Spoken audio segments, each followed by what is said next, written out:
Welcome to The Explainer. Today, we're diving into a really fascinating classic text all about the true value of everyday honesty. We're going to break down what a writer from over a century ago called the science of unbending integrity. Now, if you're around 10 years old, dealing with school, chores, friends, and games, you might be wondering why being perfectly honest all the time is such a big deal. Well, this source material offers a pretty epic answer. It actually frames honesty not just as a nice rule to follow, but as a literal superpower that shapes your entire future. So let's get right into it. First, I want you to picture a scenario.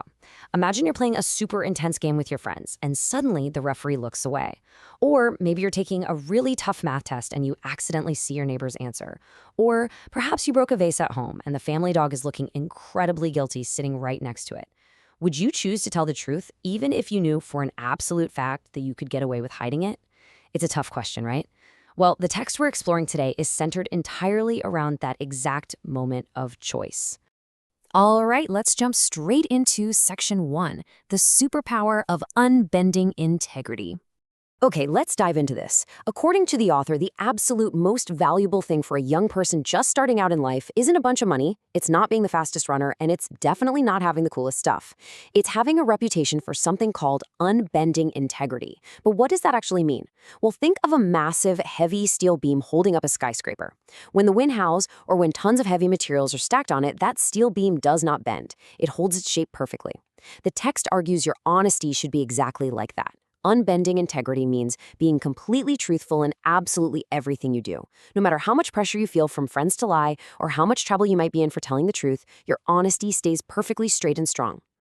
You see, the source material describes God's truth as this incredibly powerful force, almost like a superpower that activates all these other great habits in your life. The author uses some pretty big, classic words here, but decoding them is actually really cool. The text says that when you practice unbending integrity, it naturally produces industry, which basically means it turns you into a really hard worker. It produces frugality, meaning you learn to save and spend carefully. It gives you perseverance, so you keep trying even when things get super tough. And my absolute favorite part, the text says it extirpates avarice. That's a huge phrase, but it literally means it completely destroys greediness and every single species of dishonesty. Just by practicing telling the truth, you're basically leveling up and defeating all these bad habits. Moving right along to Section 2, the Everyday Honesty Challenge. Now, it's one thing to say you're going to be honest in some huge life or death moment, right? But the text actually applies this superpower to normal, totally ordinary daily activities. The foundation for this whole idea comes from a Bible verse, quoted right at the beginning of the text. Provide things honest in the sight of all men. This simply means that being completely honest applies to absolutely everyone around us who sees our actions. It's not just about behaving in front of your teachers or your parents. It's about how you act in front of your classmates, your brothers and sisters, and even total strangers. And this brilliantly illustrates how the author's idea of everyday business transactions applies to you right now. You might be thinking, I don't run a business, but anytime you're dealing with another person, that's a transaction. Step 1. When you're at lunch trading snacks or swapping game cards, doing it totally fairly, that's a transaction. Step 2. Doing your chores without taking sneaky shortcuts, like sweeping the dirt under the rug, that's a transaction with your family. And step 3 is probably the most fascinating part of the author's argument. The text actually states that doing these everyday things fairly is just as important a religious duty as praying to God. Your daily fairness literally proves your integrity. Now, the text issues a very strong, very serious warning about these daily choices. It argues that there is absolutely no neutral ground here. According to the source, every single business transaction, every trade you make, every chore you do is either fully endorsed and approved by heaven, or it bears what the author vividly calls the unsavory odor of Satan's influence. It frames your everyday actions as part of a much larger cosmic science of principles. Basically, every choice you make is a direct reflection of which side you are choosing to represent. Which brings us to Section 3, the tug of war, honesty versus policy. This introduces us to the ultimate battle in the text. It's a massive tug of war between doing what is right, which the author calls honesty, and doing what is merely easy or selfish, which the author calls policy. Now, you have to understand, the text uses the word policy in a very specific way. It doesn't mean a school rule. Here, policy means being honest only when it's convenient for you. It's telling the truth only when you know it won't get you into trouble or when it won't hurt your own worldly interests. And the source gives a severe warning about this, stating that people who act from this selfish principle of policy will actually have their names blotted out of the book of life. True honesty, the text argues, means telling the truth even when it costs you something. This builds into an unyielding rule within the text. The author states firmly that honesty and policy can never, ever harmonize. They can never, ever be in agreement. Think of it like trying to mix oil and water, or trying to drive a car forward and backward at the exact same time. It's literally impossible. The text says that either honesty will hold the lines of control in your life, directing your actions, or policy will take over, and honesty will completely cease to exist. You simply cannot have it both ways. Let's move on to Section 4, the no rewind rule. So the crucial point is, why do these daily choices matter so much right now? Well, the author gives us a really serious reminder about the permanence of the choices we make every single day. Listen to this powerful quote straight from the text.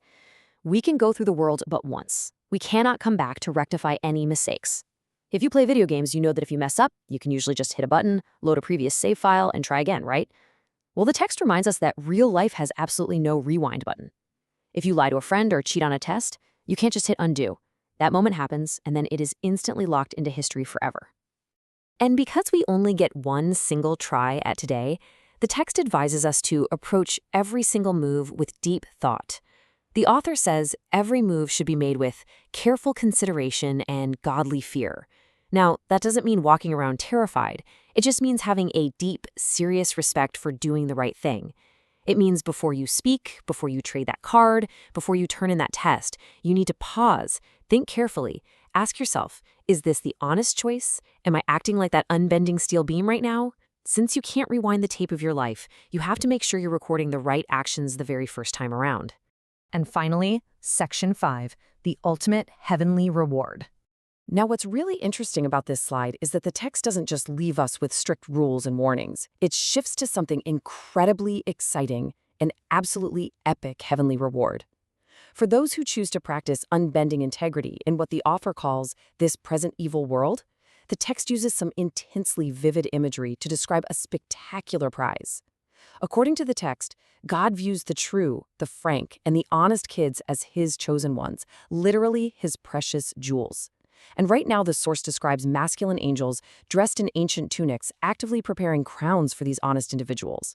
But these aren't just your standard gold circles.